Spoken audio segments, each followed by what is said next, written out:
step by step on business. That's on my mama, watch me spin on me and splinter, I can't feel it. We in the trap, we sold the city on my biddy. Take these diamonds off and show you how we lit it.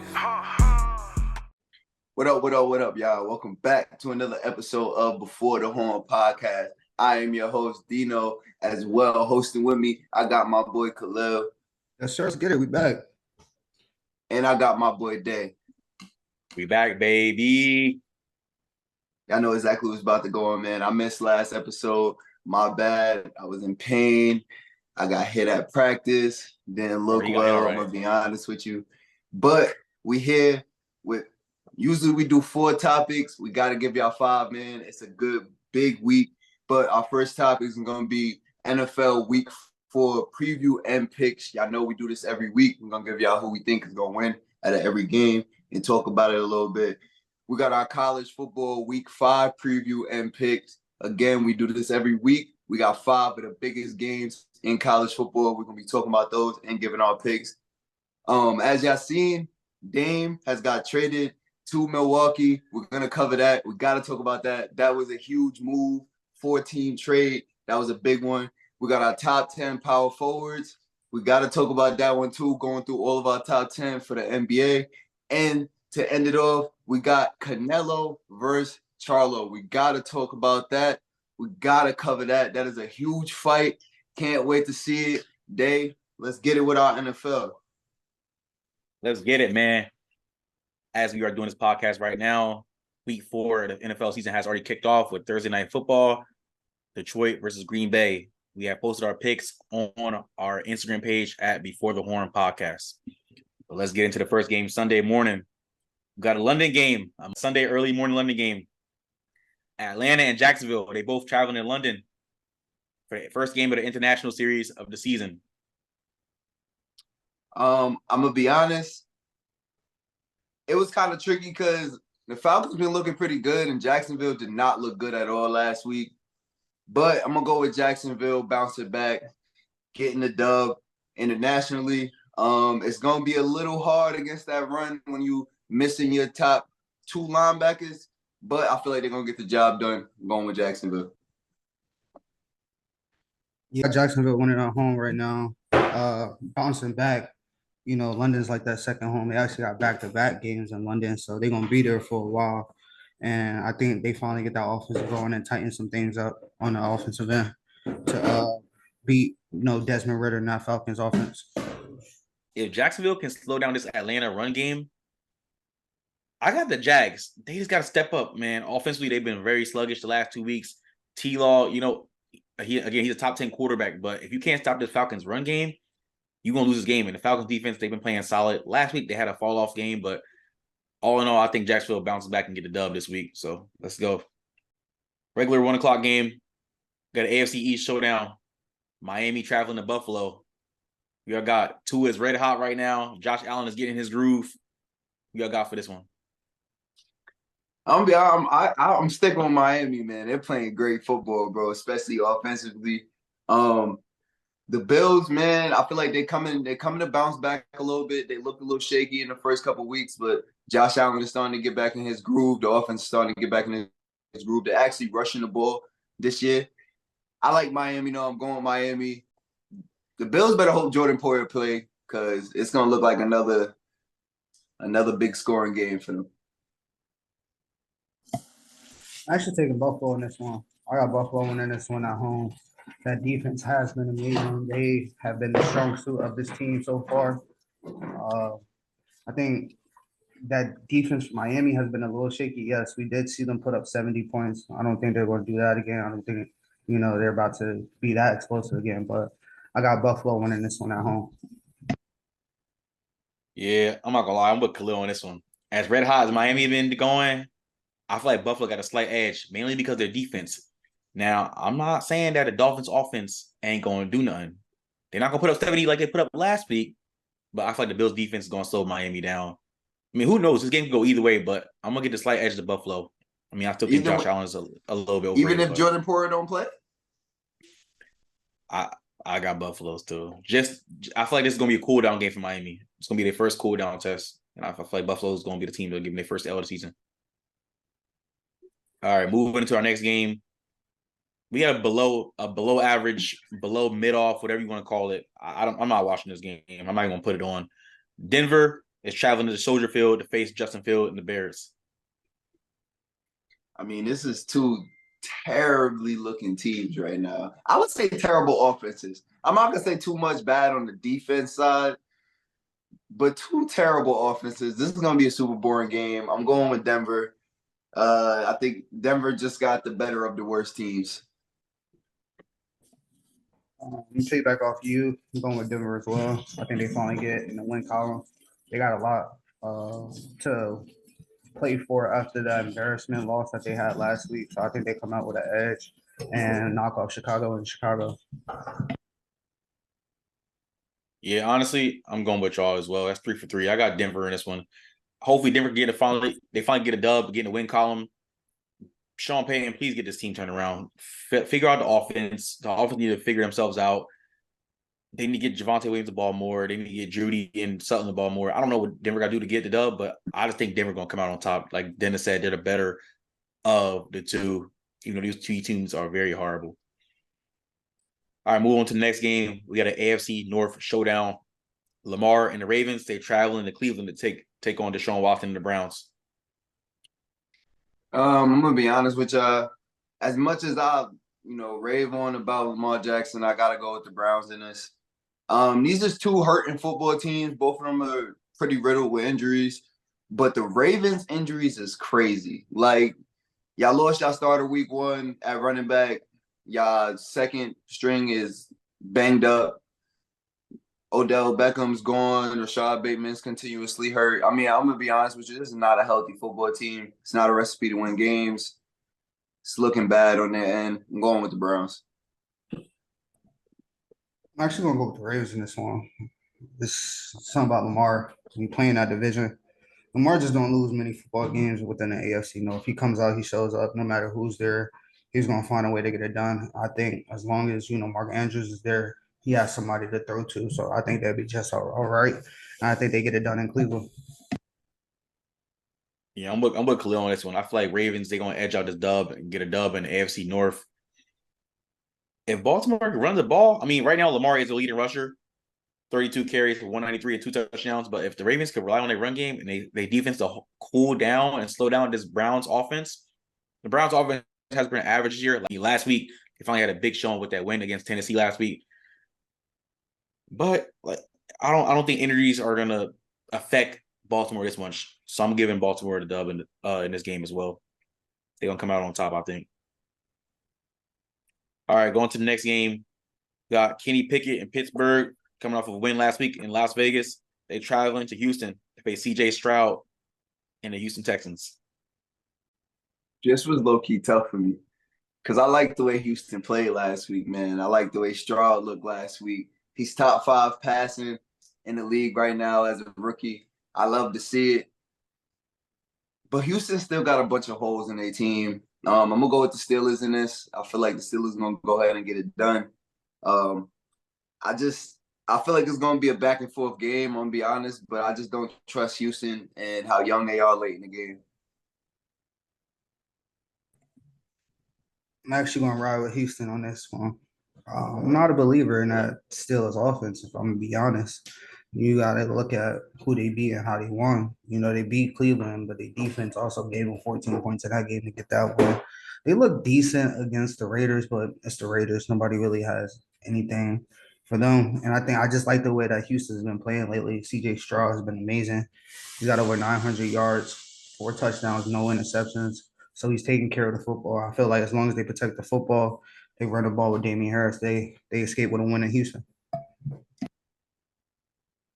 Nah, I'm with Dino on this one. I'm gonna go Pittsburgh to get it dub for the 3rd week in a row. This defense is just TJ Watt. Y'all know I said he's the best edge rusher in the league, and he's showing you right now. Right now, he's on pace to get over 30 sacks. I'm just letting y'all know that right now. I mean, we got a Dallas Cowboys advocate here, but we're not gonna talk about the Dallas Cowboys right now. We're not on a Cowboys. I'm a Cowboys fan. You are a Cowboys fan, low-key. I'm not. But continue what I was talking about. I feel like the Steelers defense is going to kind of slow down Houston a bit in this game. CJ Stroud is looking phenomenal. D'Amico, Ryan, these guys come out to play. They're very inexperienced, they're very young, but this could be a tough game for either one of these teams. But obviously, the Steelers coming out on top due to experience and coaching experience, obviously. All right, moving on to the next game. Kirk Cousins and the winless Minnesota Vikings. They're traveling to Charlotte to face the Carolina Panthers, another winless team. Both of these teams are 0-3. Who comes out on top and get the first win of the season? Man, I'm going with the Vikings, bro. I'm gonna be honest. The Panthers, that's not a good football team. They really don't touch cylinders at all at any position on their team. I'm gonna be honest. I don't think they have a number one at any position on their team. It doesn't really look too good for them right now. Hoping the Vikings just go ahead and get the job done. Kirk Cousins is playing pretty good, but team doesn't get no wins. Let them get their first win of the season. I'm riding with the Vikings as well. Just because I feel like the Vikings have played very quality teams. Even the game against the Bucks, that's a pretty solid team. They play every team that they lost to, besides errors. Every team that they lost to was a playoff team. So they've been losing games to legit teams, and it hasn't been because of them. Like, it hasn't been because of the other team. It's because of stuff that they do, the fumbles that they have. It hasn't really been Kirk Cousins. It's been the other guys turning the football over. I think if they protect the football in this game, they can honestly run away with this game in Carolina. Yeah, at 3-for-3, man. I got the Vikings getting their first dub of the year. I mean, Kirk Cousins put up numbers. So let's be real. He's already over 1,000 yards passing on the year. But like me and Khalil talked about in the previous episode, like Kevin O'Connell, you got to get this team right and figure it out. These shooting yourself in the foot on offense, these woes on offense is the reason why the Vikings are 0-3. But this is a very lackluster Panthers team, not even just offense, just the team in general. Frank Wright, you got to figure it out over there as well. I mean, apparently Bryce Young is going to be back this game. Adam Thielen, who was released by the Vikings after playing there for 10 years, he's calling this a revenge game. But still, it's not going to be a revenge game because the Panthers are going to go 0-4. So, hey, we all got the Vikings in this one. That's 3-for-3. I'm going to be honest, though. The coach can't do nothing about them turnovers. He can't. Kevin O'Connell can't do nothing about the turnovers. Yes, you can. That's self-inflicted, bro. Those are self-inflicted fumbles. Those are self-inflicted turnovers. Yeah. No, but I'm saying stuff like that. Turnovers come. It's all about attention to detail and the little things. And sometimes it does come down to coaching when it comes to turnovers and stuff like that. You can coach turnover. You can coach practice protecting the football. Like, we've all played football. We've all practiced protecting the football in practice. You can do stuff to help with turnovers. They're in the NFL, bro. They shouldn't have to do stuff like that. I'm gonna be honest with you. I mean, it's still football at the end of the day. You don't step away from the basics, even though you're in the NFL. You still gotta, go back to the basics. All right, moving on to the next game. Stafford and the Rams. They're going to Indy to face the Colts, who probably will be without Anthony Richardson for this game as well. So that means Gardner Minshew will be making another start at quarterback. Who you got for this game? I'm taking the Rams.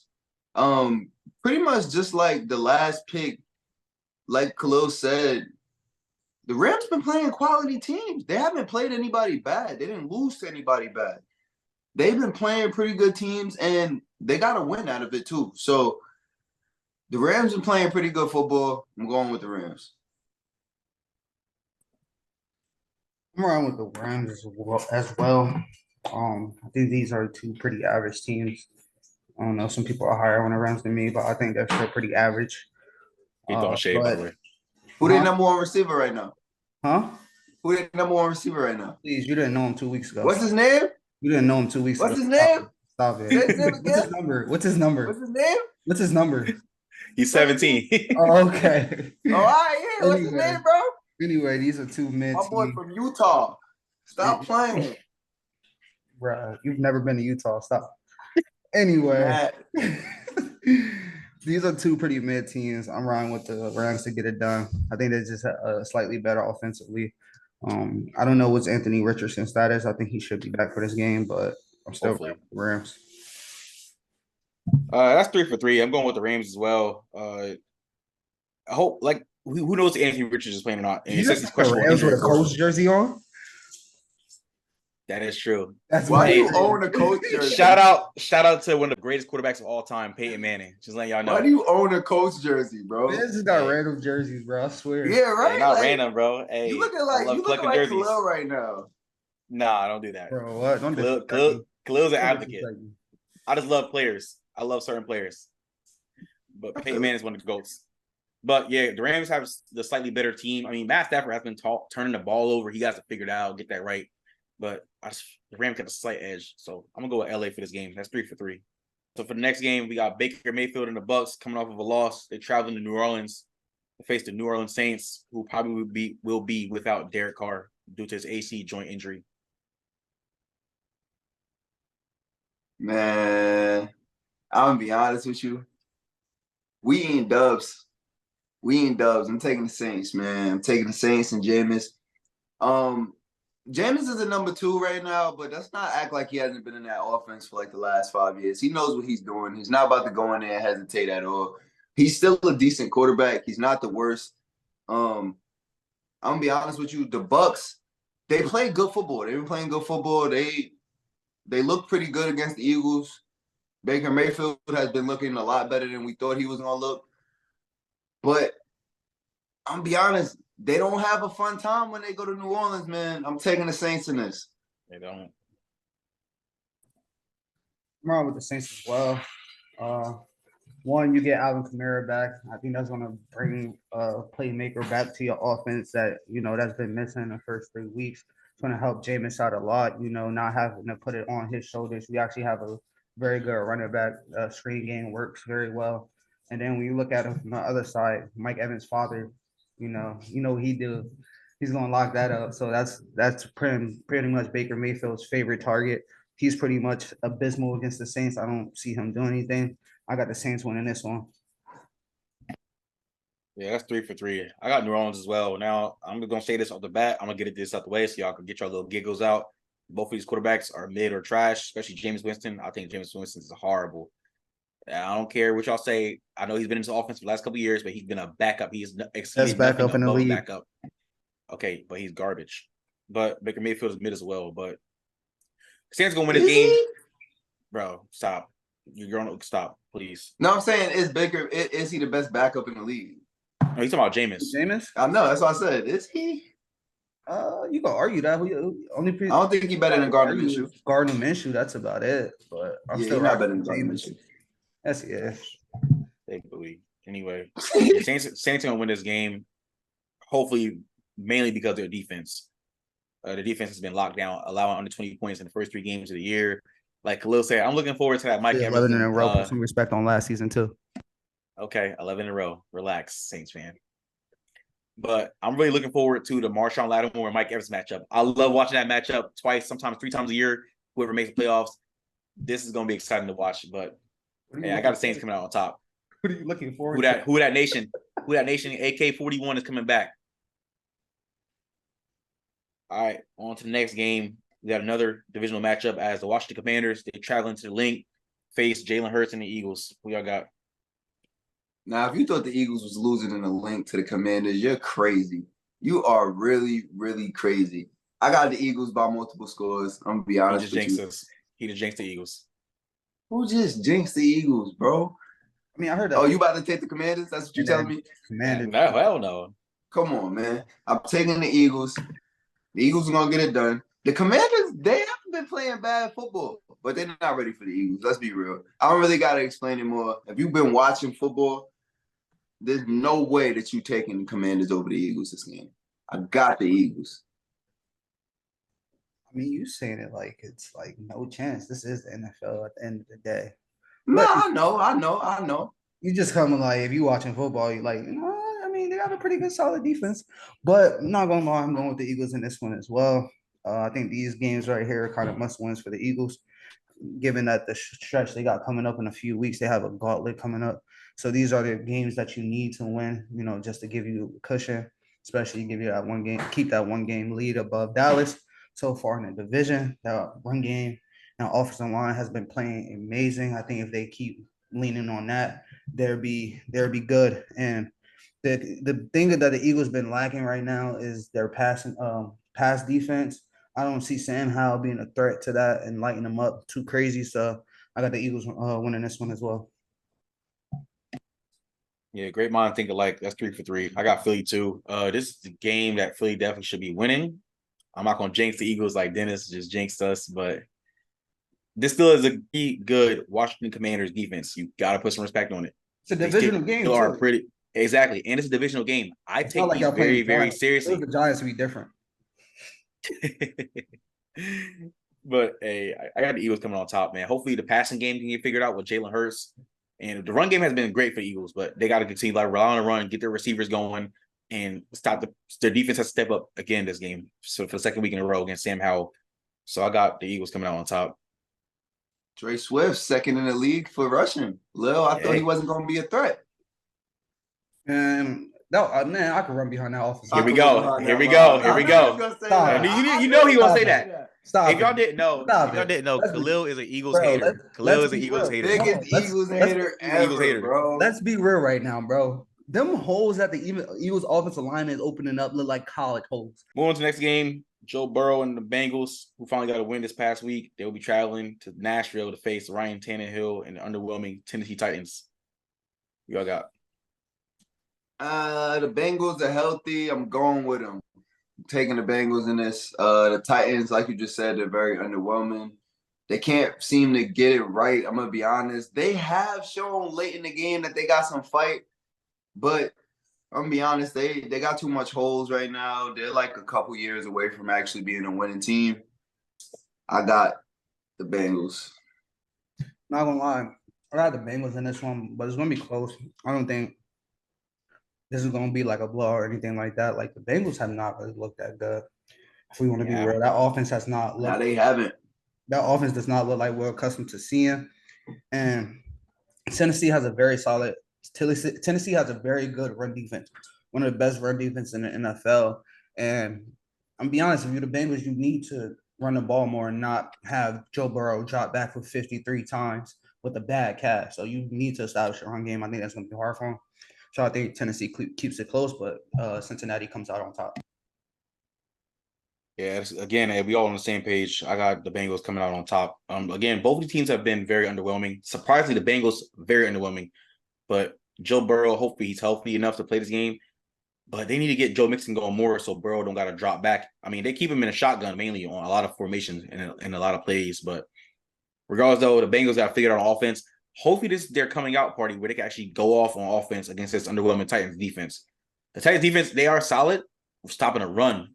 But I'll say the pass, the Bengals will definitely light them up there. So we're going to see. I got the Cincinnati Bengals coming out on top. They pass from offense haven't really looked that good, though, for the Bengals. That's what I'm saying. The passing offense we're used to seeing.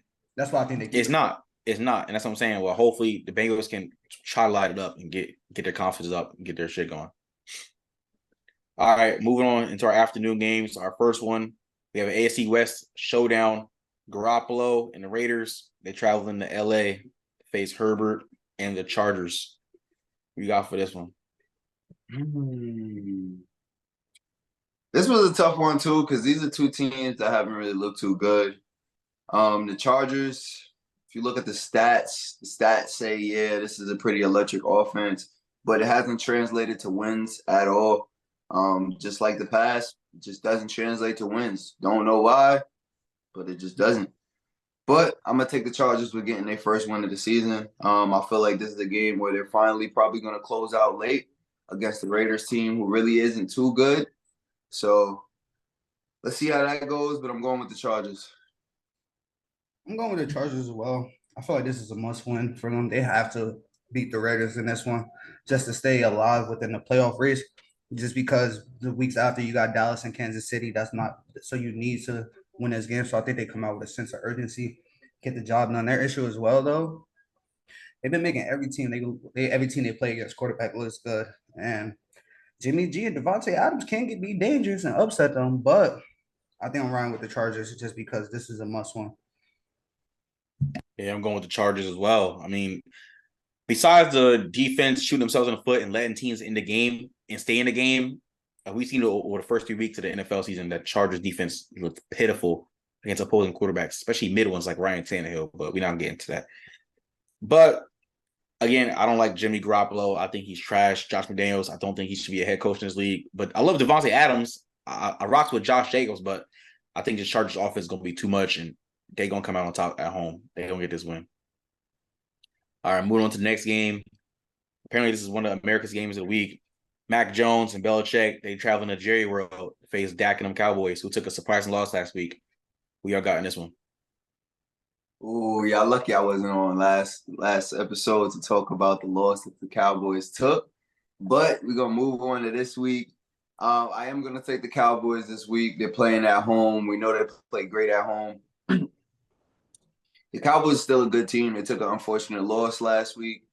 But this is going to be a very close game, a very, very good defensive game. I'm going to be honest. The Patriots have been playing top 5 defense this year against some very good teams. I like the Cowboys in this, though. Yeah, I'm sticking with the Cowboys. Yeah, I'm honestly not gonna lie. I went back and forth on this one, but I'm gonna ride with the Cowboys in this one as well. I just don't think New England offense is explosive enough. Don't get me wrong. I think they can run the football with Zeke and Ramondre Stevenson. Zeke did go for 80 yards last game, and he is going back to Dallas. So I think he's gonna play with a little chip on his shoulder. But I think the Cowboys got embarrassed last week, and they're gonna come out and play like they got embarrassed, and try to show why they were dominant the first 2 weeks and try to bounce back to that form. Yeah, again, we all on the same page. I got Dallas as well. I mean, that losing Trayvon Diggs it showed somewhat, but this defense is still solid to get the job done. I think Mac Jones, I think he's mid, but they catch fire late. The Patriots catch fire late. You can't do that against a team like Dallas because once Dallas puts you out early, then it's cooked. But if Dallas let New England stay in this game, who knows how this game can go? But regardless, though, I'm gonna give Dallas a slight edge in this game. They're gonna bounce back and get this W. All right, moving on to it. The next game, we have an NFC West showdown. Josh Dobbs and the Cardinals, who got their first win last week against the Dallas Cowboys, they traveling to face a very, very good San Francisco football team. Who y'all got?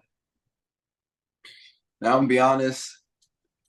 The Cardinals is looking good against some good teams, especially with that win against Dallas last week. But I'm going with the 49ers. Their team is just stacked, bro. That's my number 1 defense in the league still. I feel like it can't really be too much of an argument now that they lost Trayvon Diggs. So just in case there was some sad faces in here. But yeah, they were the best defense even with Trayvon Diggs. I'm not hearing that. Nah, it wasn't. They wasn't the best defense, but I'm saying it can't even be arguable now. Like they were the best. They have the better defense. But like I said, man, I'm going with the 49ers. 49ers, you know what they're gonna bring. You know how they're gonna play. And I got Brock Purdy coming back and actually doing something. Watch. I got Brock Purdy for over 250. Watch. That's not hard for him to do, bro. He's mid. That's not hard for him to do. Up the score for over 300. Up the score. I got Brock Purdy for over 300. Book it. I can't hear you. How many of that is going to be yards after the catch? Like 250? So what? Exactly. Hey, come on. What are we talking about? So what? I'm throwing screens to McCaffrey all day.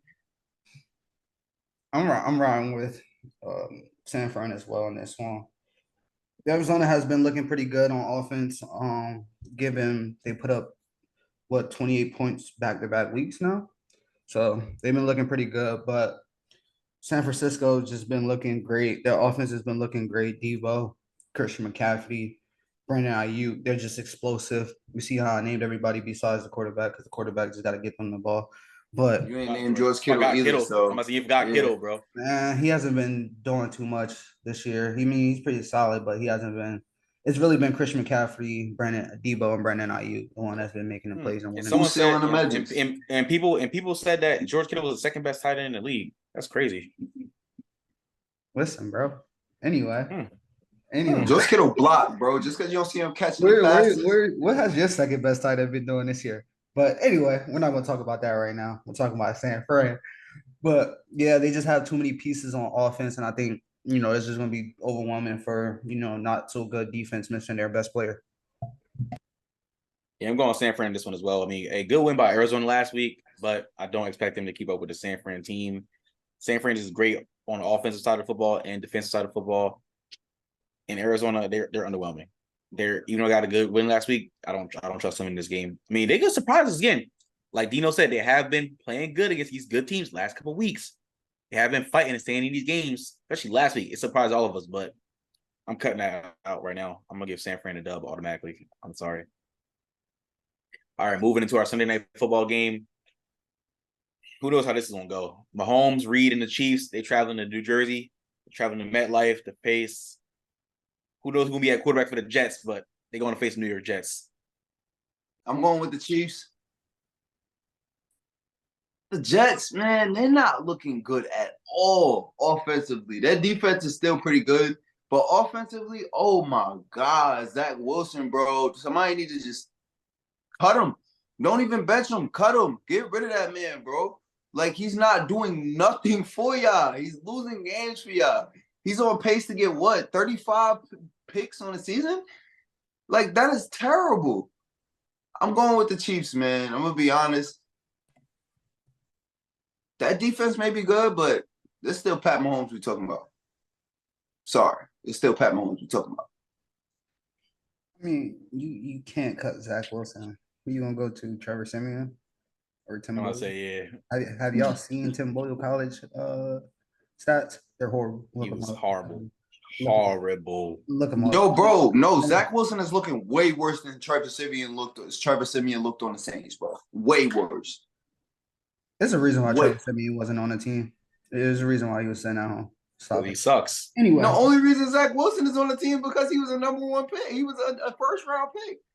Yeah, I mean, you got to ride with him at this point. That's all you got. Ride with him. Trevor Siemian. I'll tell you right now, Trevor Siemian is not the answer. So you can do with that what you want, but somebody need to go sign Cam. I'm rocking with Kansas City in this one. Kansas City, I got them winning the Super Bowl. They're going to get roll over this team. Don't get me wrong. Jets have a very good defense, but given the makeup of their offense and their lack and ability to move the ball, Kansas City just has too good of an offense, and that defense has really been a strong point for Kansas City this year. And that's surprising to say with a Mahomes-led team, that defense has been the best thing about that team. So I got Kansas City rolling over the Jets in New Jersey. 3 for 3. I got Kansas City as well. I don't trust Zach. Zach Wilson sucks. All right, they signed Trevor Siemian, but he ain't gonna get nothing done. I mean, I don't care who you sign. Wentz, Kaepernick, Siemian, nobody's gonna help this Jets team. Honestly, in my opinion, they just need Aaron Rodgers back. They gotta wait till 2024 though for that. But that being said, Mahomes and the Chiefs, like Khalil said, his defense has been really solid. We don't got to talk about the offense. We know what the offense do. The offense got in a groove last week. That was against the mid-Bears, so they're going to have a defensive challenge this week against the Jets. But, yeah, Chiefs are going to win this game probably by 14 or more. Moving on to the final game of Week 4, Geno Smith, DK Metcalf, Pete Carroll, they're traveling to New Jersey to face Daniel Jones and the New York Football Giants. Who y'all got? I'm going with Seattle, man. They're pretty hot right now. They're coming off of 2 wins. 2 wins against teams that wasn't really the best. I'm gonna be honest with you. But the Giants really ain't too good of a team either. We still don't know if Saquon gonna play. That's a big question mark. If he doesn't play, it's not looking too good on offense. We know that he is that offense. I got Seattle sneaking away with it late in the 4th. I'm gonna be honest. I don't think it's gonna be a blowout. I feel like it's going to be a pretty good defensive game. And, yeah, Seattle's going to take this one. Give me Seattle, Geno, and them boys to go into the MetLife and roll over the Giants. The Giants just haven't really looked that good. They I guess, had a good second half against the Cardinals, but besides that, they just really have not looked like the good football team. Saquon's not going to be in this game either. So from that standpoint, you're going to trust Danny Dimes, who has 2 touchdowns and 4 interceptions to get it done. I just don't think so. Geno has found his groove. He did have a bad first game, but besides that first game, he's been playing very solid. He has 4 touchdowns, 1 interception. I think he go in there and do his thing. And they come out with a win in MetLife. Yeah, give me the Seahawks in this one as well. If y'all don't know, I'll explain to y'all again for another episode in a row. Daniel Jones is absolute dog shit. All right. I think Daniel Jones is trash. I don't care what no one says. I will. Nah, he's garbage. You can argue with me all day. You can argue with me all day. I don't see what y'all see in him. But hey, he's getting $40 million a year, and I'm only getting $3K a paycheck. But that's beside the point. Boy, my check might not hit. Hey, the government, y'all better not shut down. But again, this is a sports podcast channel. So we're gonna talk about the Giants and Seahawks. Don't get me riled up right now. But hey, Gino and the boys, they've been looking really good back-to-back weeks. Hopefully the Seattle Seahawks secondary can step up. I mean, I'm hoping that they turn out to be the LOB 2.0. People in here, they hate when I say that, but I feel like they're gonna shut this Giants offense down. Giants offense really got nothing to offer. Yeah, but that's all I got for that game. Seattle. It's hard to shut down the Giants offense now. All right, but ladies and gentlemen, that is it for week 4 of NFL. Let us know what y'all think about our picks in the comment section. Let us know y'all picks as well. Let us know what y'all think about. Hey, we a quarter way done with the NFL season.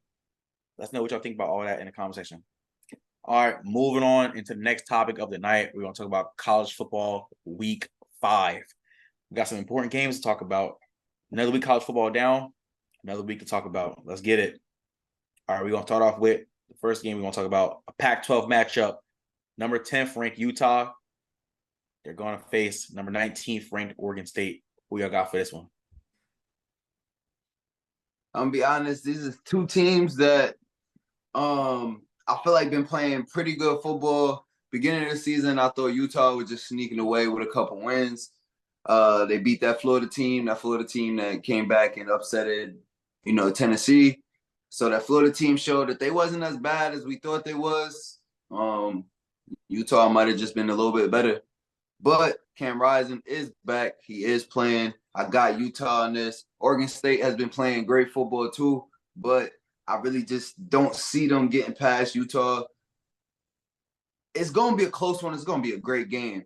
It is going to be a great game. But I got Utah coming out. That defense is fire. Other than their DBs, like I said, their DBs is a little shaky. But other than that, that defense, they're gonna give DJ some problems. I'm liking Utah on this. Like Dino said, man, Cam Rising is back. For that reason being said, I like Utah in this one as well. Oregon State, I didn't like the way they performed against Washington State. I mean, like I said, Washington State, they put me on notice last week. But DJ, hopefully he can have a better game than he did last week. The running game was good for Oregon State last week, but Utah's defense is really good. So for that being said, and Cam Rising being back, I like Utah in this one.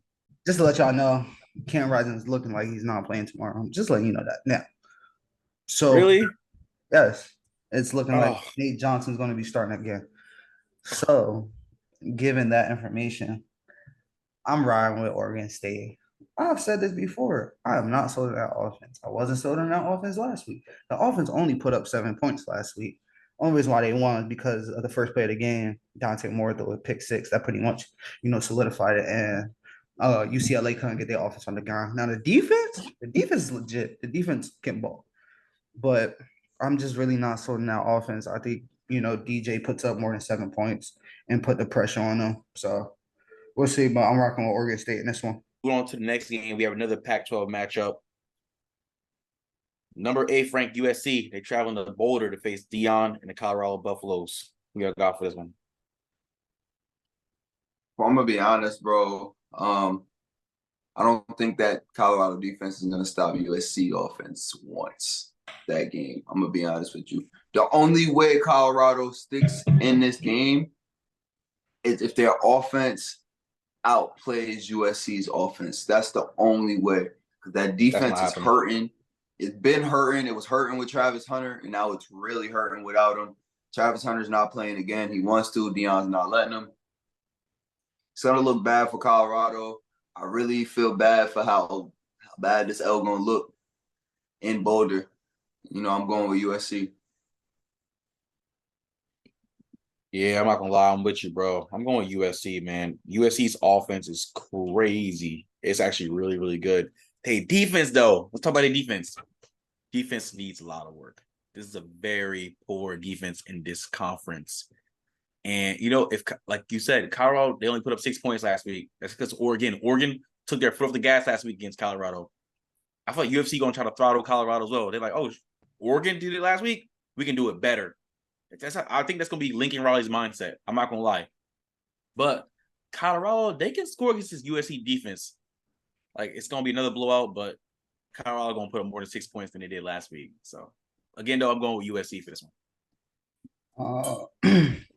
I'm riding with USC as well, but I think Colorado comes out and looks better than they did last week. Like you said, I think Oregon came out with a point to prove, and they made their point. But Oregon has also a better defense than SC. We just seen Arizona State put up 28 points with a true freshman at quarterback against this team. It's a reason why, even though they won last week, they moved down 3 spots in the AP top 25. Now they rank 8th in the nation, rightfully so. I've never really been that high on SC, but I think they get the dub in this one just because, like I said, Colorado just got holes on the offensive line and defensive line, and that defense just can't really get stops when it need to. So give me SC in this one as well. I still believe, though. I still believe, but there's levels to it. There's levels. It's like not this year, not yet. All right, moving on to the next game, SEC matchup. Jaden Daniels, number 13th ranked LSU. They're traveling to face Lane Kiffin, Jackson Dart, number 20th ranked Ole Miss. Another great game. That's going to be a huge one. I'm going to be honest with you. I'm going with LSU. Jaden Daniels has been playing phenomenal. He's been really stamping why he's trying to declare next year and trying to declare this year and go to the league. I feel like he's trying to show that he could be an NFL quarterback, and he's showing it pretty well. That offense looks great when he's looking great. He is the key to that offense, especially rushing and passing. Ole Miss coming off of that L against Bama, I feel like they're going to look better, but I feel like LSU's just been looking great. They're red hot right now. They're on fire. And Ole Miss, they're coming off a cold streak, man. Hopefully they can actually do something, compete in this game, but I got LSU sneaking away with it. Yeah, I'm going with LSU in this one as well. I think it's going to be a close game. Now, I'm not going to start because last week I picked Ole Miss to knock off Alabama and Tuscaloosa. Yeah, I don't know why. I don't know why. I just went with that because I'm disappointed in Alabama so far this year, but that was dumb to pick against Alabama last week. But this week, I'm pitted against Ole Miss this time, man. I'm going with LSU. You already know I'm a fan of Jaden Daniels and this LSU team. I wanted to beat Florida State in the first game, but I mean that first game kind of knocked them off. But they regained their footing. So ever since that loss, they've been 3-0. They're going to continue. They're going to go 4-0. They're going to go to Ole Miss and defeat them. So I got LSU getting this W. Not gonna lie, I'm rolling with Ole Miss in this one. I think they get the job done at home. Bro, I do. I like what I see.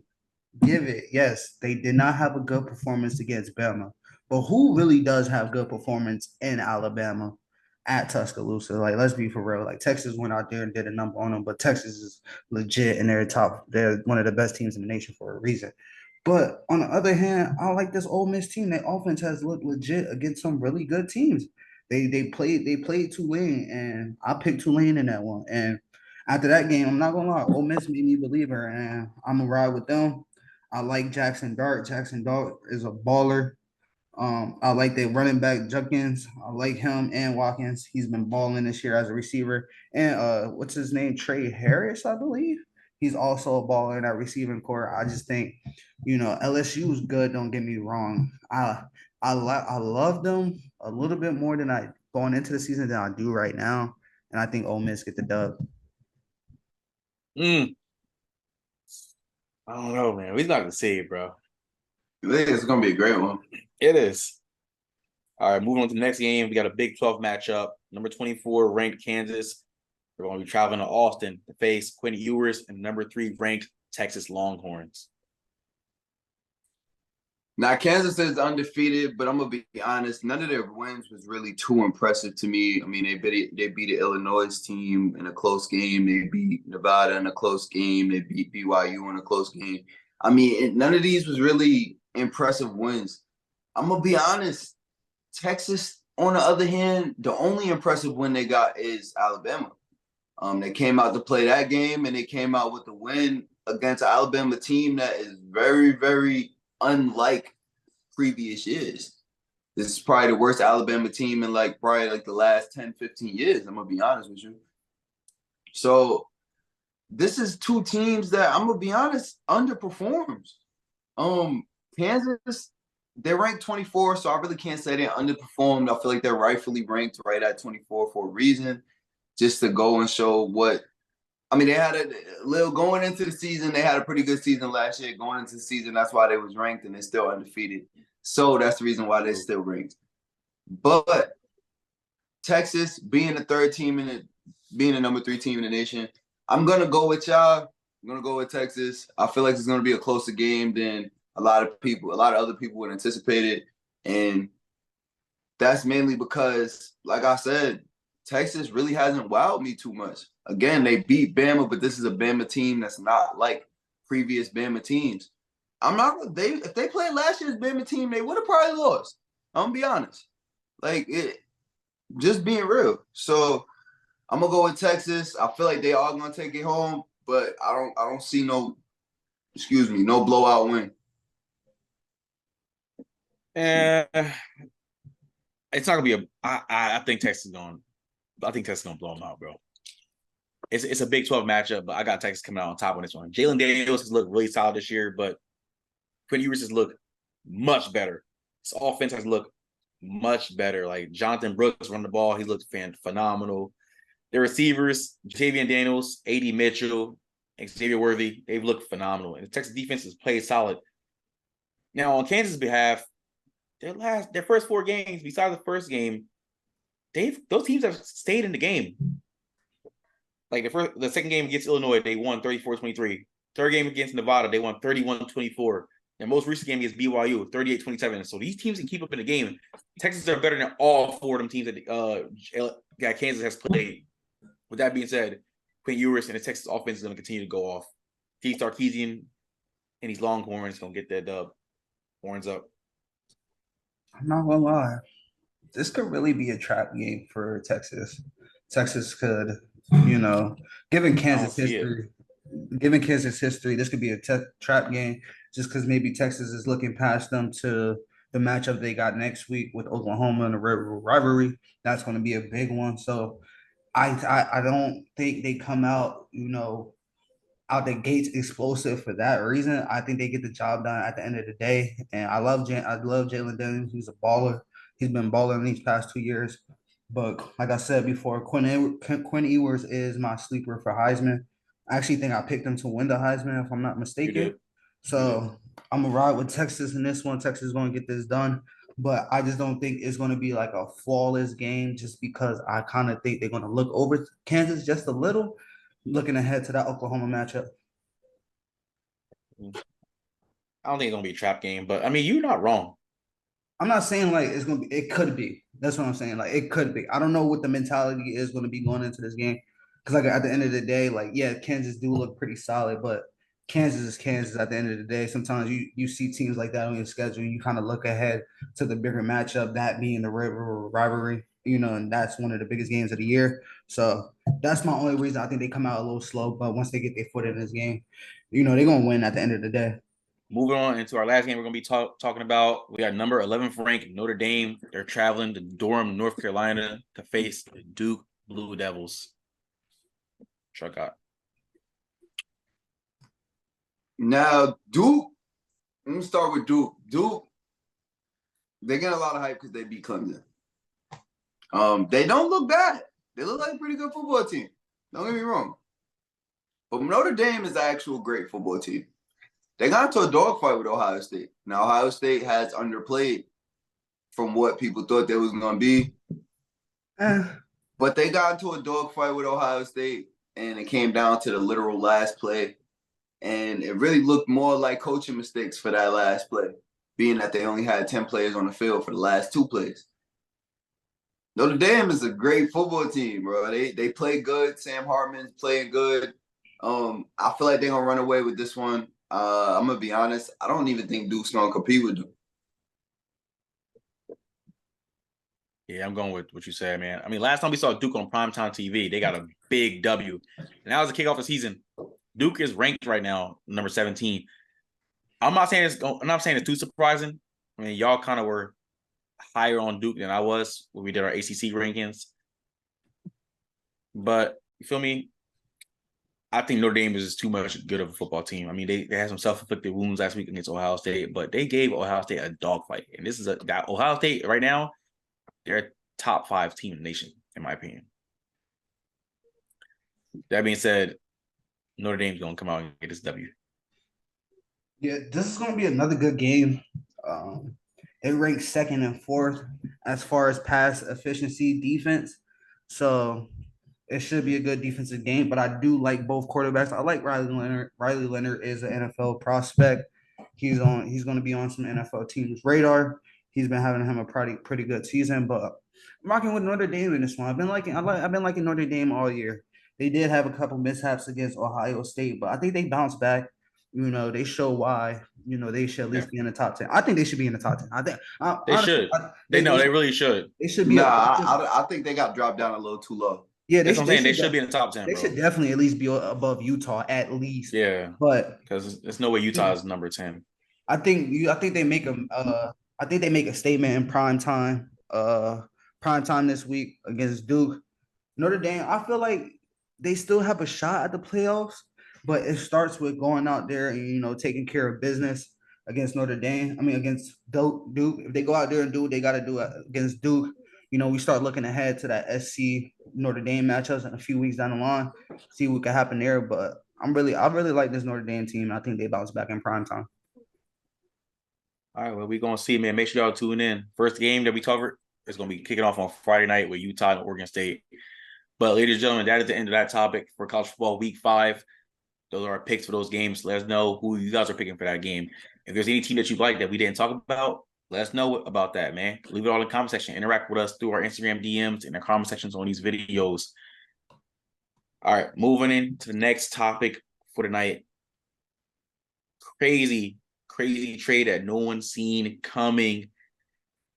Damian Lillard, he's heading to the Milwaukee Bucks. What's your thoughts on this trade? This kind of shocked the world. This kind of shocked the whole world, mainly the basketball world, but no one's seen this coming. Like, let's be real, no one's seen this coming. What do y'all think about this trade?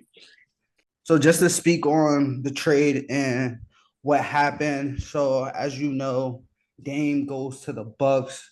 In exchange, Portland receives Drew Holiday, DeAndre Ayton, Tamani Kamara, a 2029 first round pick, and a pick swap with 2028. And the Suns sneak up in this deal as well, get Yusuf Nurkic, Grayson Allen, Nasir Little, and Keon Johnson as well in this deal. So I got a lot to talk about with this deal because a lot has happened. A lot has transpired. One, let's start with Dame. We didn't see this coming. All we heard was Miami. And then lately, within the last week, we started hearing Toronto and stuff like this.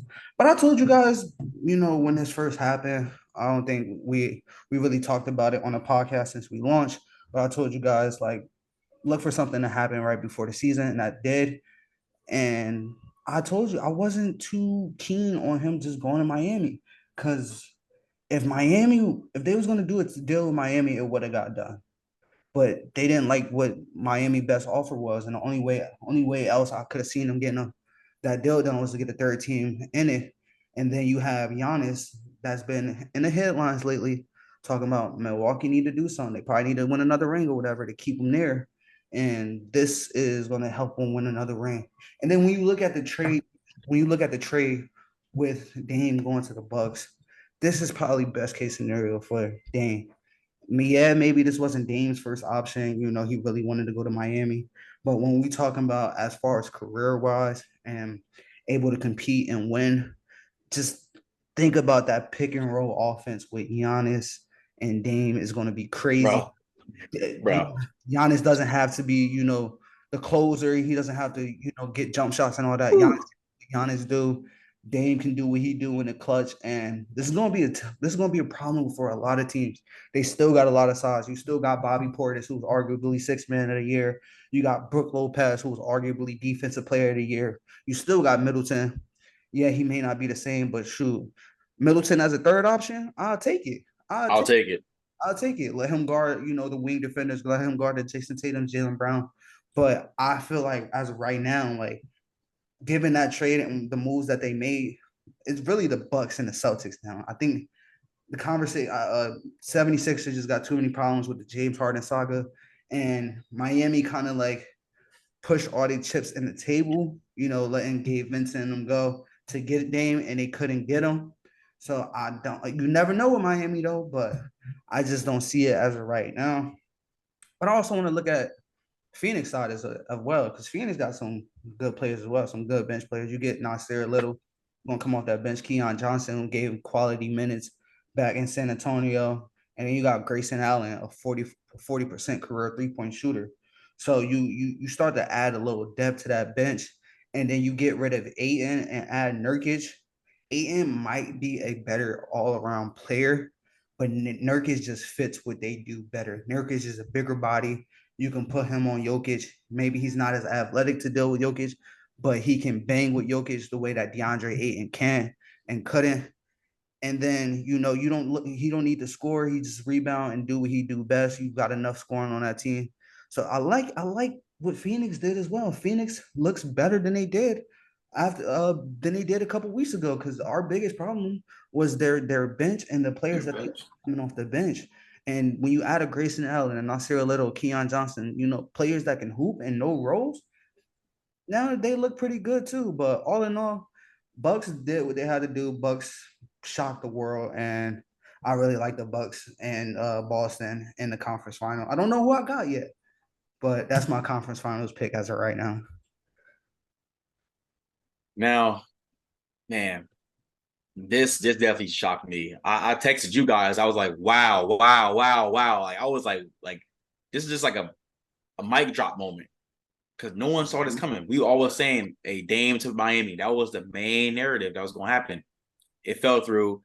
Apparently, Miami, they declined picks for KD, Dame, other star players. I know Heat fans are in shambles right now. Y'all are punching the air. But to talk about the trade, dude, this Milwaukee team is going to be something to rock with. Still got Brook Lopez, still got Chris Middleton. You bring in Dame with Giannis, and you got Bobby Portis defensively. This team is going to be solid. They're going to be a force to reckon with in the East. They're going to be competing for a chip come June next year. Like Khalil said, it's going to be down to Milwaukee and Boston. I respect Miami. I respect Philly. I respect New York, whatever. But we know who the favorites in the East are. we know who the favorites are in the East right now. I'm just keeping it a buck. You had to ruffle within his feathers, man. Talk about his Knicks. Word up. Nah, but for Phoenix, I still got the Bucks over the Celtics. It don't matter. Okay. I also got the Knicks over the Celtics too. That's pull your cap down a little bit more. Pull your cap down a little bit more. But on the Suns end, I talked about this the other day. The Suns need a bench. You add Keon Johnson, Nasir Little, and Grayson Allen. Bro, that's good depth. That's what the Suns need. Because they already have the offensive starting firepower. And now they got a bench. They have some addition to the bench. And you move DeAndre Ayton. I never liked DeAndre Ayton. Honestly, after his first 2 years in the NBA, I think he didn't pan out in Phoenix, especially with the contract issues. Phoenix got rid of him good. That's what they needed to do. You bring in Yusuf Nurkic. Honestly, Nurkic was really, really good before he broke his leg in that crazy, gruesome incident that happened on the court a couple years ago. Nurkic was actually balling his off. But I think Suns, they're going to be contenders now as well, because they have a bench. They have a bench. They just can't fold. They're going to give the Nuggets battle. They're going to give Nuggets fits in the West. And then for the Trailblazers, you add DeAndre Ayton, you get Drew Holiday, one of the best defensive players in this league. This is another team they needed veteran leadership, and they got that with Holiday and Ayton. But you already know the Trailblazers, they're gonna try to move the Drew Holiday. They're looking for a trade partner as we speak. Because let's be real, if I'm Drew Holiday at this point in my career, I'm trying to play for a contender. And it's crazy that Drew Holiday, he didn't want to leave the Bucks. He wanted to retire a Buck. But hey, it's a business at the end of the day. At the end of the day, this three-way trade was crazy. I didn't see it coming, but I'm just more and more excited for the season to start. Well, and Drew Holiday's here. From what I hear, he's going to be on the move again. So let's see where he goes. He might go to the Knicks. So y'all might be good there. Still not going to do nothing, but he might go to the Knicks. Still got the Knicks over the Celtics. It don't matter. Yeah. You're putting money on Julius Randle. Stop it. That's what I'm saying. You're high. Yeah. I'm gonna start with Dame like Lil did. I'm gonna start with Dame because I feel like you said, bro, this was the best case scenario for Dame at this point. And like you also said, if there was a deal with Miami that was gonna go on, it would have been happened. I was really hoping Miami was gonna get him. I wanted to see what him and Jimmy Butler was gonna look like together. I felt like it would have been crazy. Felt like it would have been better than what this team looked like. But now the Bucks, I think, in my eyes, are the best team in the East. Yes, over the Celtics. Dame Lillard, like we already ranked him. We gave our point guard rankings. We all put Dame Lillard. Me and Khalil put Dame Lillard at a respectable place, unlike somebody else. Yeah, so we know what he's gonna bring. Shut up. We know he's gonna bring. We know he's gonna bring. But looking at the team in full now, with the projected starting five to be Dame Lillard at point, you got Pat Connaughton at shooting guard, you got Chris Middleton, you got Giannis, and you got Brook Lopez. And we know what Brook Lopez brings defensively. We know what Giannis brings. All these players are honestly quality. And then you got a pretty good bench.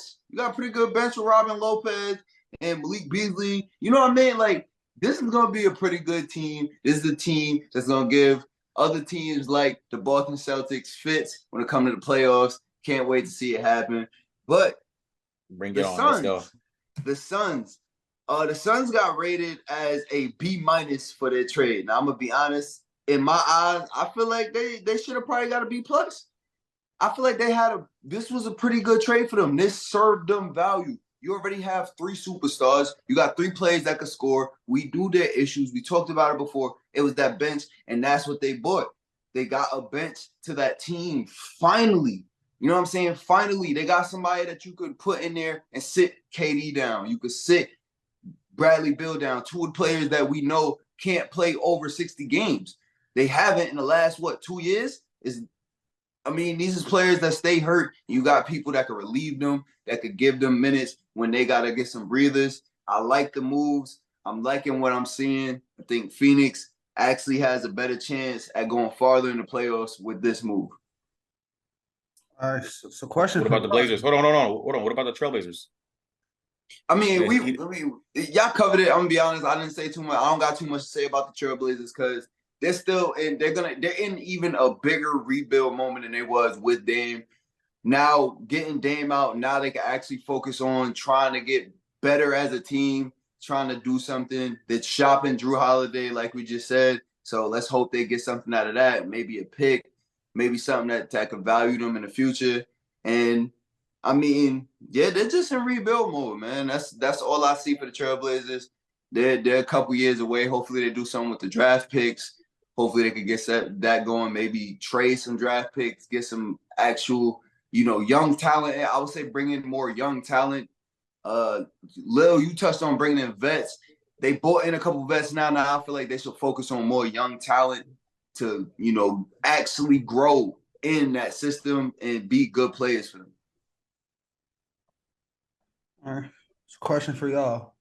Where would you rank the Bucks as far as championship favorites now, given the Dame move?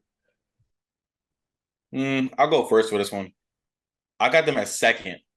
I got the Denver Nuggets repeating. They're just my favorites right now. So what I'm hearing is you got them above the Celtics right now? Coming from a Boston Celtics fan? I just want to get this on record. Okay, get this on record. Yes, I got them above the Celtics. Now, listen, I keep it real. All right, I'm not biased. I'm not a hater. I'm the truth teller. I keep telling y'all. Oh, you say you're not Khalil? Yeah, I'm not Khalil. I keep it real.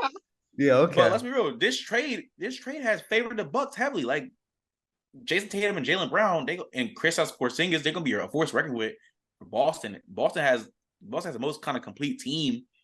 They just need to work on coaching. Hopefully, Mazzulla turns up and gets better in second year. But Milwaukee's they're getting a new head coach as well. But I feel like Dame just adds a boost to this team, and Giannis is already like kind of unstoppable.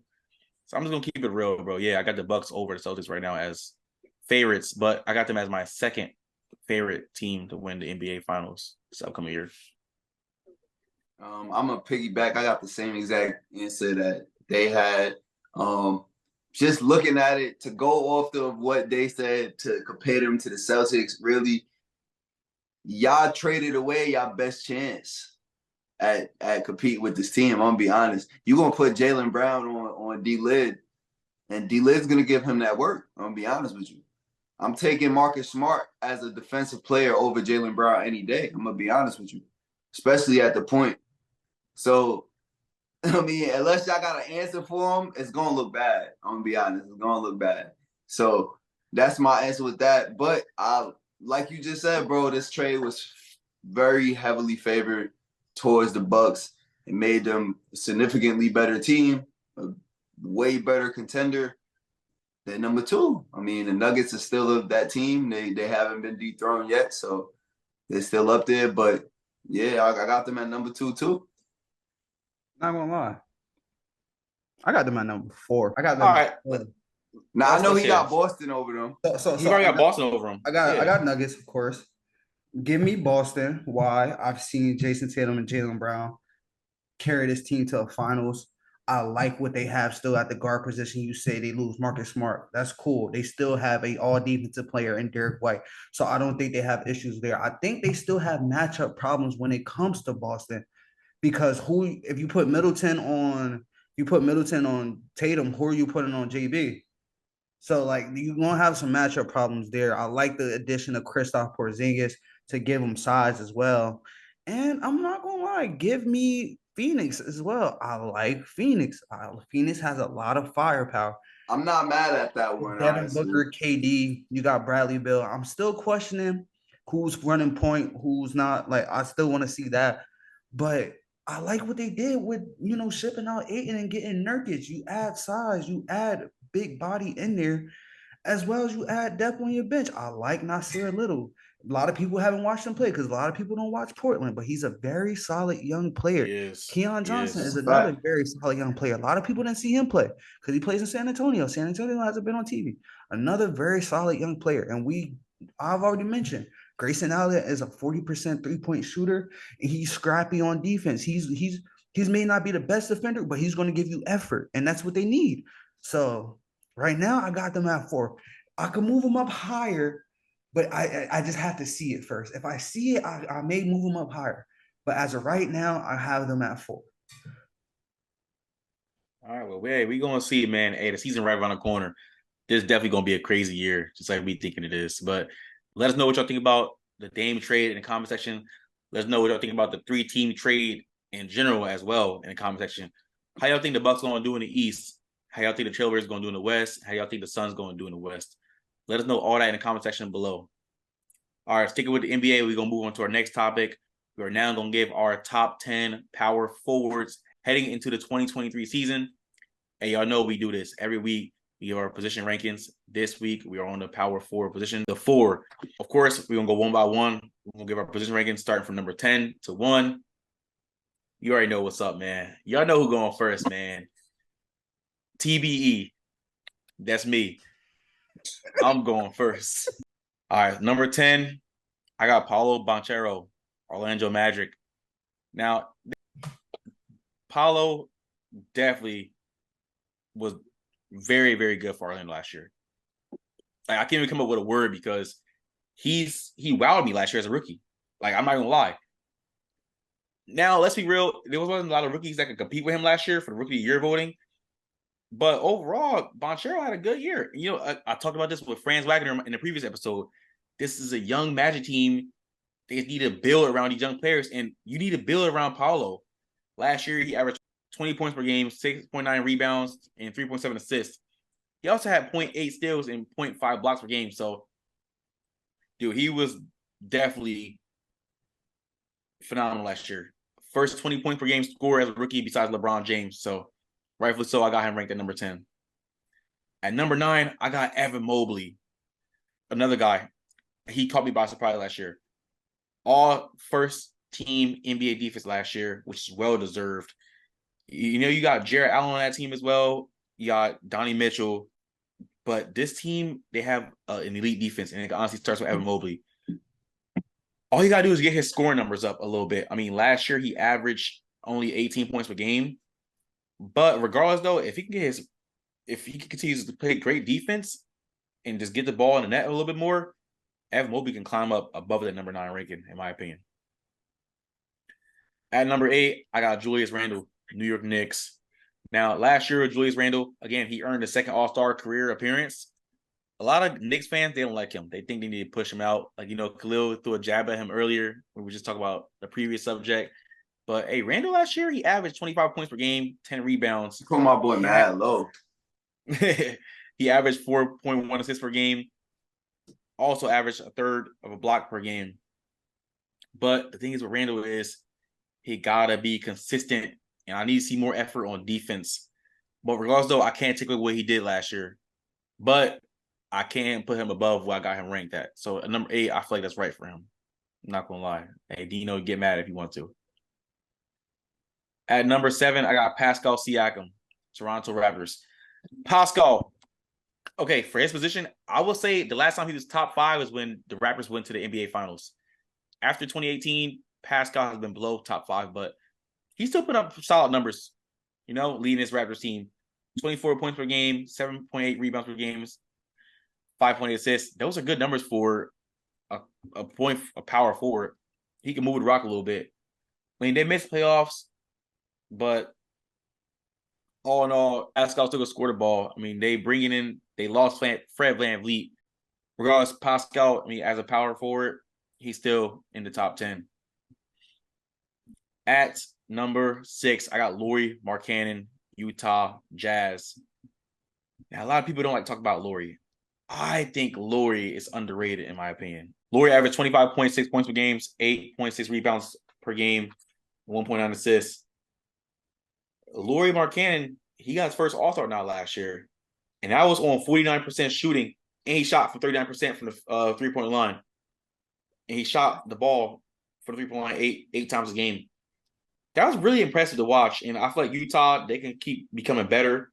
They were definitely going to make the playoffs this year, this upcoming year as well. But a big part of why they're successful in Utah is because of Lauri. So I got him at number 6. At number 5, I got the reigning Defensive Player of the Year, Triple J, Jaren Jackson Jr.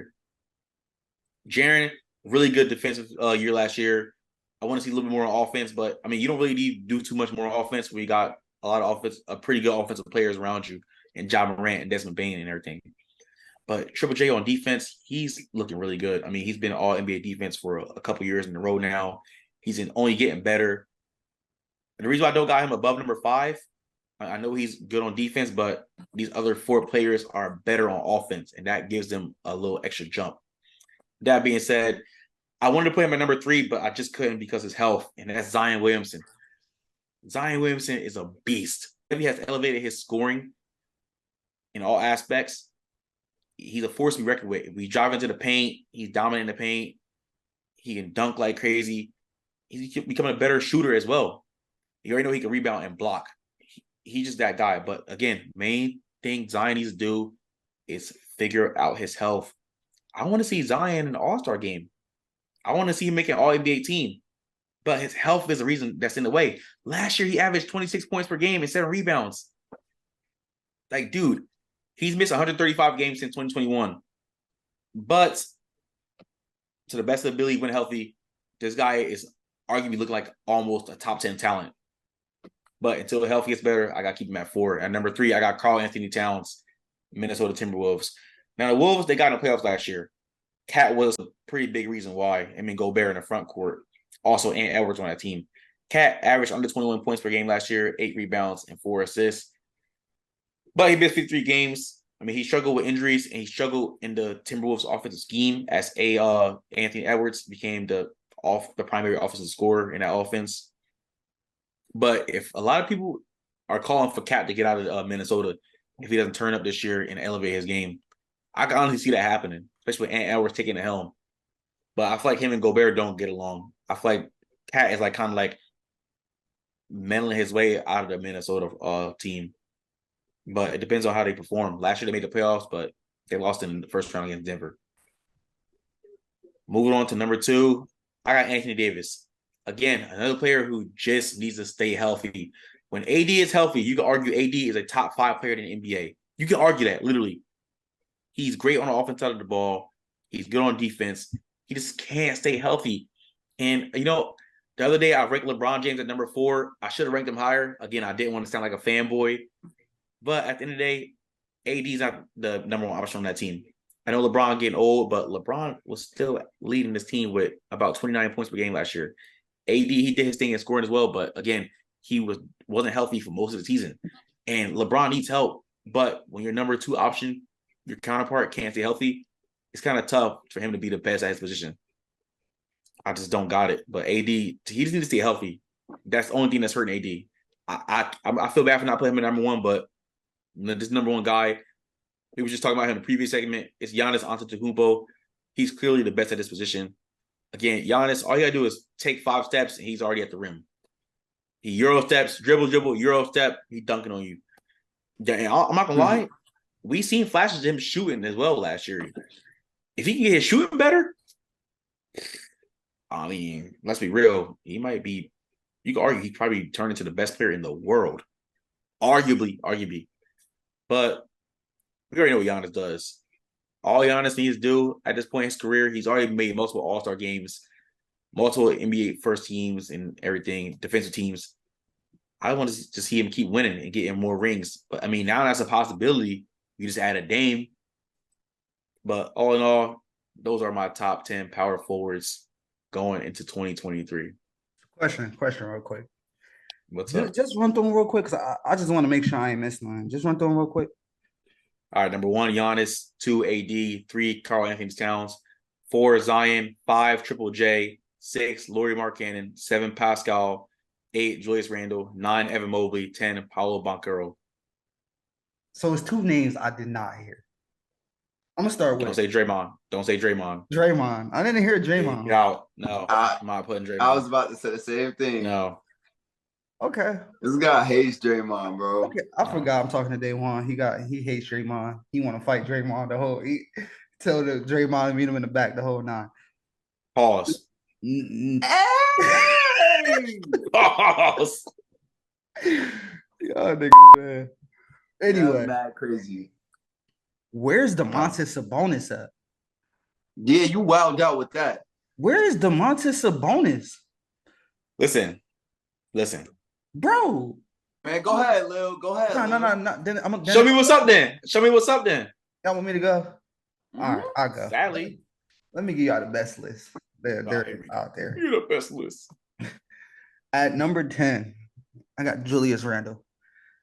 He's a very solid power forward, but Bro, why are you making that face, bro? He's rightfully. Yo, y'all really tripping on my boy. He's not top 5. Yo. He's not top 5. Stop tripping on my boy, yo. He's not top 5. I'm sorry, he's not Yo, top 5. wow. He's not top 5. Yo, wow. He about to have him at number 1. Go ahead, Khalil. Tell him finish with his right hand for once. Anyway, or do something in the play. What? Or do something when it matters, you know. Yeah, but he's a guy that always folds when it matters. But over the course of an 82 game season, he's going to give you some quality games. He did average over 20.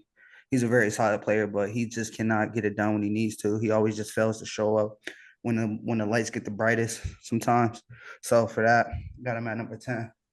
At number 9, I'm gonna put some respect on him. I'm not the biggest fan of him either, but I'm gonna give him his respect. I got Draymond Green at number 9. He's still one of the premier defensive forwards in the game.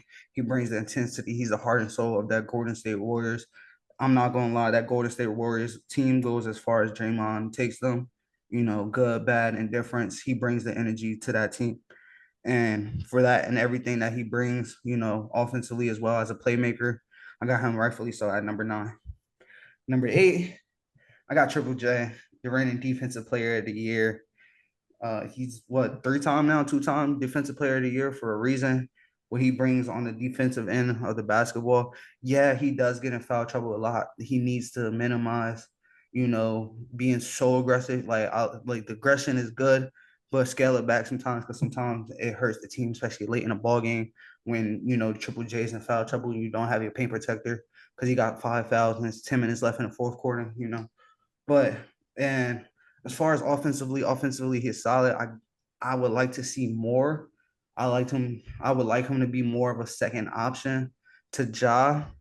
Some people talking about his Desmond Baines.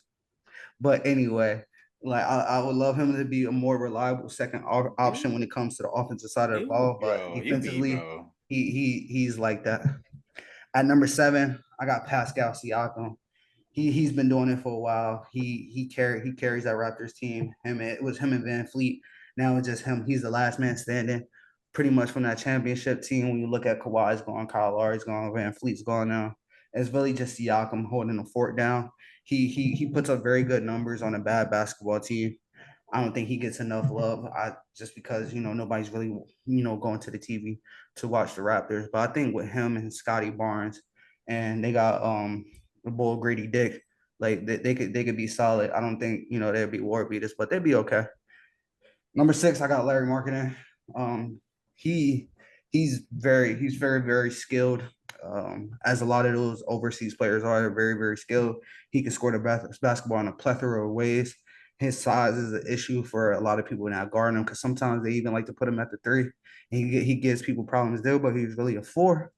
But I like what him and Jordan Clarkson bring in Utah. I just don't think he's good enough to get them over the edge, but he puts up very good numbers on a very decent basketball team. At number 5, I got Karl-Anthony Towns.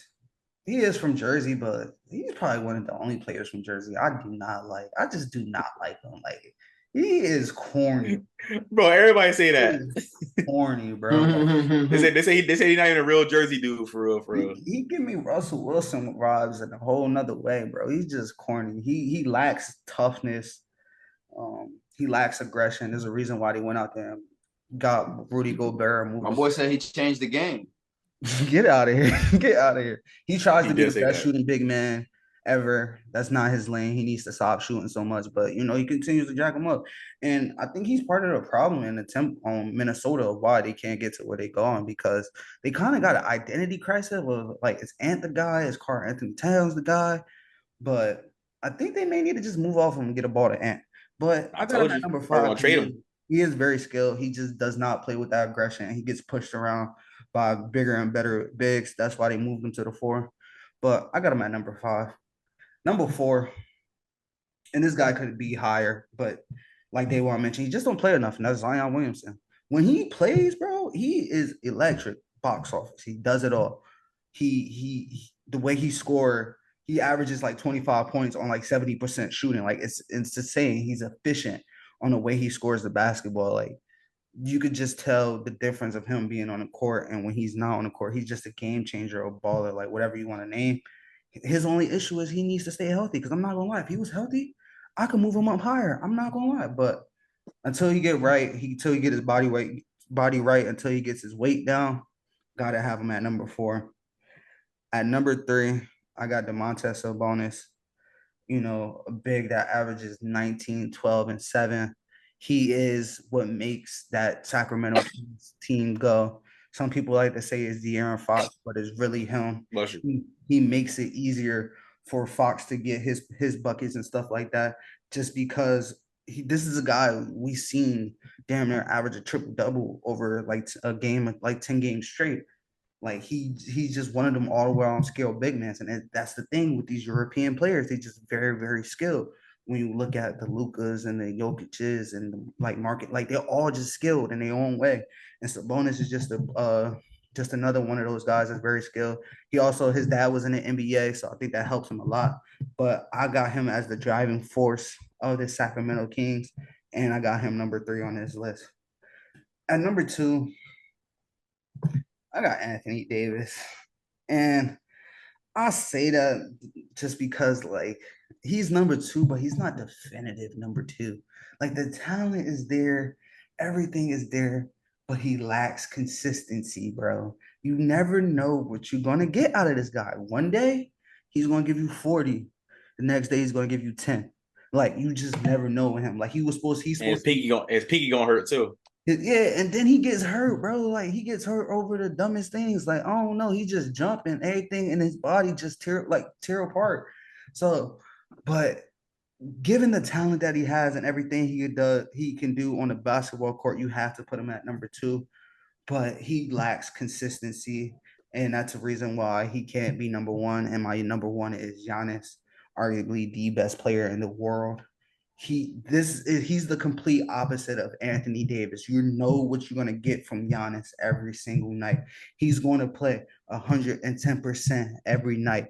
Even the night that they're playing, I don't know, the Wizards on a Tuesday afternoon, he's still going to go out there and play full force, give you 30, give you double-digit rebounds. He's improved as a shooter. He's still not a great shooter, but he's also improved. And we've also seen him get it done when you need to get it done. If you want to go back to the finals back in 2021, when he hit 17 for 18 free throws, that really sealed the game, put up a 50 ball on him. Like, so we've seen him get it done in the big moments too. We've seen him carry a team in ways that we haven't seen from like Anthony Davis and guys like that. So for that reason alone, he's my number 1. I like best it. list. The best out of 10.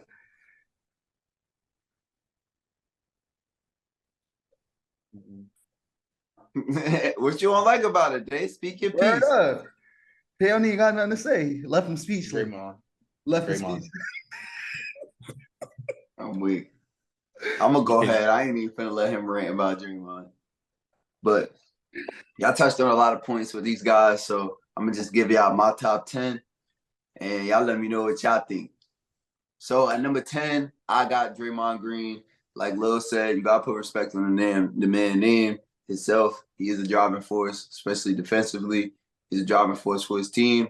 As much as he bickers off at the mouth, and yeah, I'm not a big fan of him either, but you gotta respect him. He actually does have rings under his belt. He has been far in the league. And he does still play. He's still a value player. At number 9, I got Laurie Mack. Laurie Mack, you know he can score. Lil touched on a lot of the stuff with him. Another overseas player that comes and just does special things with the basketball. He's just going to continue to get better. He's young, but he's going to continue to get better every season. Number 8, I got Triple J, Jaren Jackson Jr. He's that guy on defense. He's really a homeworker on defense. A lot of people's probably scared when he lines up against you. I'm going to be honest with you. He's a dog. He's going to make you work for every bucket that you get. And I feel like that's a lot of what power forwards are supposed to do. I'm be honest, the game is shifting away from that. But if you ask me, I feel like power forwards is more of a big defensive position. And Jaren Jackson really shows that old school type of ball from power forwards. At number 7, I got Pascal Siakam. Y'all touched base on him before. He was the man in Toronto. He's the only man in Toronto right now. He's one of the driving forces. He's going to be the only thing driving that Toronto team right now. I feel like he's still going to produce, though. He's still one of the best. And you know what you're going to get from him. He's a baller. So, my number 6, I'm going to say it quick because I don't want to hear nobody mouth. Julius Randle, I don't want to hear nothing. He's at number 6, and I could have put him at number 5. But, you know, it's 5 other players that I feel like is better than him. So I don't want to hear nothing at all. I don't care about your faces. Julian Randle as number 6. You know what I'm saying? What? He's a dog. 5? He's a dog. He does have inconsistency problems. But he's still a dog. You know he's going to bring. He averaged, I think, 21 this last season. So, I mean, come on, bro. You stop disrespecting my boy, yo. Stop disrespecting my boy. I don't want to hear nothing. We get it. Nothing. Out of everybody on this podcast, we already know who the most biased. So I don't know why you surprised they won. Who? I'm not the most biased. You are the most biased. What? Anyway, you are the most biased. I'm out of this one. I'm gonna let you go ahead. Yeah. At number 5, I got Domantas Sabonis. He's another one, man. Little touch base on him, bro. He's the dog, bro. He is one of the top scorers on that team. He puts in buckets on top of that. He crashes the board every game. He's gonna give you what he gives you every night, plain and simple. He's gonna give you buckets and he's gonna give you rebounds. He plays exactly to what he's supposed to do. He's a driving force on why that team wins. And he's just gonna keep bringing it next season. At number 4, I feel like I had him a little high, but I got Cat, Karl Anthony Towns. I agree with both of y'all, bro. Cat is one of the most corniest players ever, bro. Like, I cringe when I hear him talk on podcasts and everything, bro. Just stop asking this man questions, bro. Not gonna lie, because like, bad. Huh? It's shorty bad though. We talk about his shorty, man. We talk about him. Talk about Jordan Woods. He did pull that though. He not lying though. But on top of that though, he's top 5 for a reason. He does have some bad inconsistency problems, but he is the best 3-point shooter as a power forward. So, I mean, it speaks for itself. Again, he's been missing a lot lately, but Karl Anthony Towns, man, it's a lot of stuff I can say bad about him, but it's a lot that I can really say good. And like I said before, who knows what's going to happen with him. We might see him in a different jersey soon, maybe if not this season, probably the next season, to be honest. At number 3, and this was a toss-up between number 2 and number 3, but at number 3 is Anthony Davis. Both of y'all put him at number 2. But the thing about AD is even when he plays, he's still a little inconsistent. I'm going to be honest with you. He gets buckets. He averaged 28 last year. He does crash the board. You know what you're going to get from him, but then again, sometimes you don't. Sometimes you don't. He does stay hurt. He is hurt a lot, but I think even when he plays, sometimes he doesn't play up to his full potential. I mean, like if you're gonna be hurt and then you're gonna give me selective minutes, every minute should count. I'm gonna be honest with you. And sometimes he plays bogus. Sometimes he plays like he's scared or like he has a fake injury. I'm gonna be honest with you. So that's the only reason I got him at number 3. At number 2, and I feel like I ranked him low, but at number 2, I got Zion Williamson. That is a player where y'all said his health is an issue. He barely even played since he got in the league, yes. But name a time that he got in the game and didn't ball. Like, it's not one game that I could say, yeah, Zion played, but he ain't played. No. When Zion plays, he plays. Plain and simple. When he plays, when he's in the game, when he's healthy, when he's not overweight, when he doesn't have four-star issues, all that, he's great. He's great. He's a baller. Let's be real. That's why he's at number 2. And I feel like as long as he could keep the off-the-court issues at a minimum and he could stay on top of his health, bro, he has a chance to be number 1 and be a top, maybe the best player in the league one day. I'm going to be honest. At number 1 is Giannis, rightfully so. Like y'all said, Giannis is what you're going to see. Plain and simple. Giannis is exactly what you're going to see on the court. It's nothing less to really say. I mean, he's going to do it all. My only issue with Giannis has always been just passing the ball. This guy averages like 2 assists a game. If you watch the game, you're going to see the ball in his hand probably 30 minutes out of the whole game, I'm going to be honest with you.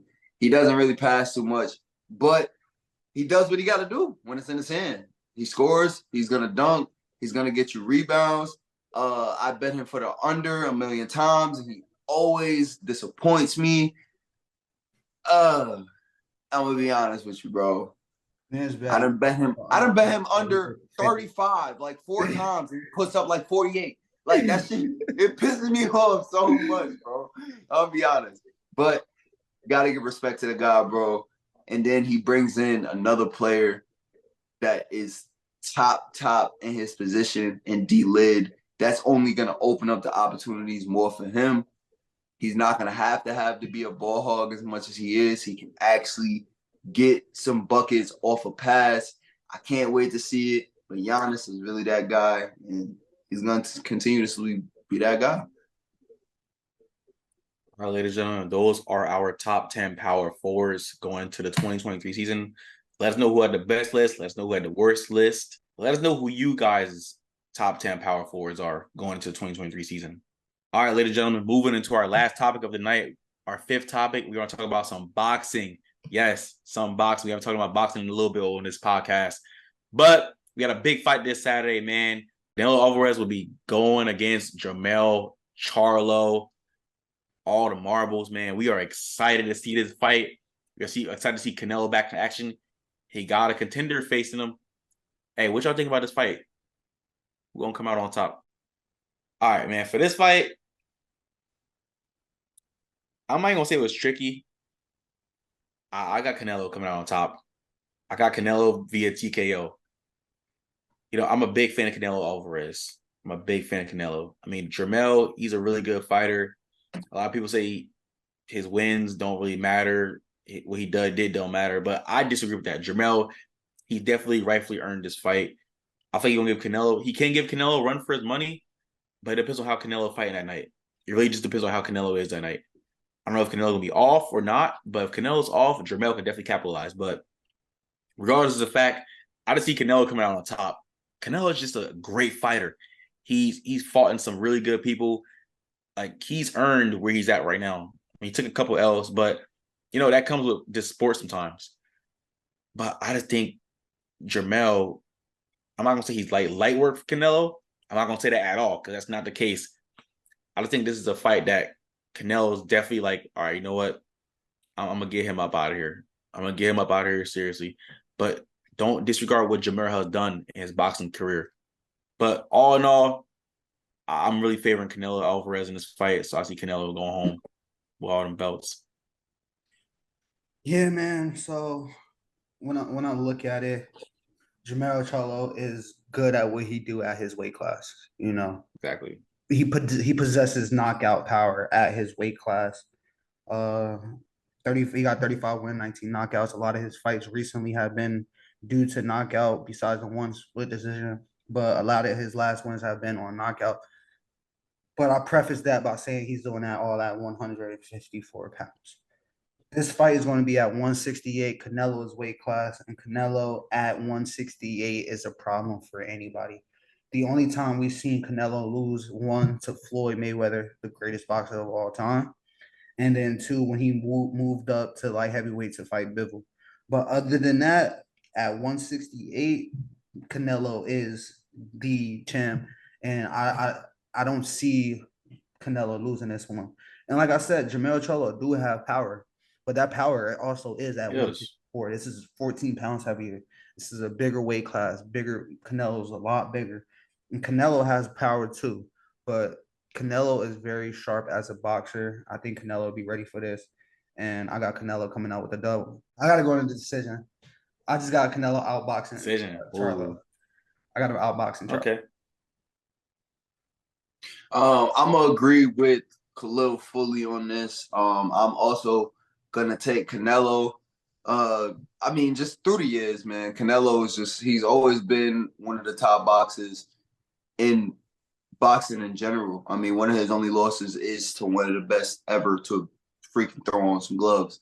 So we know exactly what he's gonna bring. Like we said, Charlo is moving up. This is about to be a total different weight class for him. It's about to be a new look, new feel. It's gonna be tricky for him. I'm gonna also go with. I feel like it's gonna be a split decision win. Canelo's last 3 fights was all, deemed split decision. Even his loss when he went up to a higher weight class. But again, like Lil said, I think he's just gonna outbox him. I think that's exactly what's gonna do. I wouldn't be surprised if I seen Charlo put some pretty big hits on Canelo, but I think Canelo's still gonna come out with the win. Yeah, I mean, I can see Charlo, like you said, getting some hits. Like Khalil said, Charlo was dominating at the previous weight class, but again, this is a bigger weight class. You're adding on 14 pounds. You compete with one of the best to ever do it, in my opinion, in that class, in Canelo Alvarez. And when Canelo fought Floyd, that's when Canelo was like barely getting to his groove. I mean, I feel like Floyd fought him at like a weak point in his career, kind of. He was young. Yeah, he was young. Well, I mean, you can't. So blame Floyd was. Yeah, you can't blame Floyd for that. But Yeah, we all like Canelo in this fight. I mean, that's not being biased too. Again, not taking away nothing from Jermell Charlo. I just think Canelo got the biggest upside in this fight. But how come you guys see it going into the decision? How come you guys don't see it going into like a knockout or a TKO like I do? That's my question to you guys. I just don't. That's really not Canelo game. Like, I mean, he can knock fighters out. We've seen him knock fighters out, but what makes Canelo so great is just how technically sound he is as a boxer. And I think that's what he's going to put on display is just, and maybe he gets to like a TKO. I could give him maybe a TKO, but I'm not going. Yeah, that's what I'm saying. TKO. I'm not going as far as to say he knocks him out. Like he just puts him out of there. I don't think he gets him out of there. I just think he outboxes him for 12 rounds. And once to go to the judges, I think he wins by unanimous decision. And yeah. I mean, I'm gonna say the same, to be honest with you. I mean, when you look at boxing, a lot of times he has 59 wins. And 66% of them wins are by TKO knocouts. But with more boxers that are more heavier punchers, the ones that go for knockouts, you see more of like a 75% of their wins are TKOs or knockouts. So I'm not going to say that he can't do it, but like Lil said, that's not really his game. I just feel like he's going to outbox him. I feel like he's going to put the beats on him for all of those rounds. I feel like that's what Canelo does. I never really seen Canelo as that boxer that goes for a knockout. I feel like his game is more, I'm going to dominate you for all these rounds, and I'm going to just beat you down. And that's what you've seen from him. Yeah, that's true. Honestly, I definitely see what both of you guys are saying. I was thinking it was going to go to decision as well when I made my prediction. But something to me just saying it's going to be like a TKO. So I'm going to stick with my gut. I mean, either way, regardless, we all got Canelo winning this. We'll see, man. Make sure y'all tune in this Saturday. It's going to be a big fight, Canelo versus Charlo. But ladies and gentlemen, that is the end of this podcast, episode 18, Before the Horn podcast. Thank y'all for listening, whatever platform you are watching or listening on. Make sure you like, comment, share, subscribe. Tell everybody about this. When we're posting on Instagram, make sure you guys are helping us repost this and get this out there more. We appreciate all the feedback and comments we've been getting about our podcast. Keep bringing it to us so we can improve and put out more content for you guys that you guys want. Yeah, and as y'all know, man, if y'all want to do y'all part in supporting us, Patreon is the best way to go. We have started a Patreon for as little as $2 a month. You guys can join and do your part in supporting us. We are self-funded. All three of us are self-funded. We support this on our own. We have regular 9-to-5s like regular people. So that is the best way for you guys to support us, and we can keep bringing you the content that we're bringing you. On top of that, we will be dropping merch soon, some hats, some shirts, you know what I'm saying? So if you like that type of stuff, there will be discounts on things like that if you do join our Patreon, on top of just interacting with us personally. You know what I'm saying?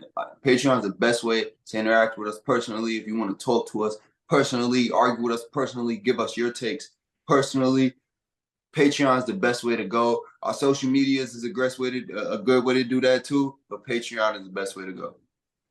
Just know I love to argue. Yes, sir. Yes, sir. And follow us on all socials. Instagram at Before the Horn Podcast. Keep showing love there.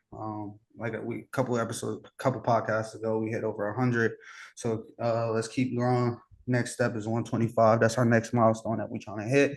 So make sure you guys are sharing this. Send this to your friends, your family, your moms, your dads. Shit, if your cat got an Instagram, make your cat follow if you got to. But yeah, just keep showing us love. Follow us on Twitter and TikTok at Before the Horn Podcast. We appreciate all the interaction that we've been getting. We still gonna have more content coming out soon. We just had a few schedule changes, but once we get a couple things settled out, we will have more content coming out for you. Hey, again, make sure like, comment, share, subscribe. Make sure you guys also follow our personal Instagrams. They are in the screen. They are also in the description box as well. Thank y'all for tuning in to Before the Horn Podcast. Take care.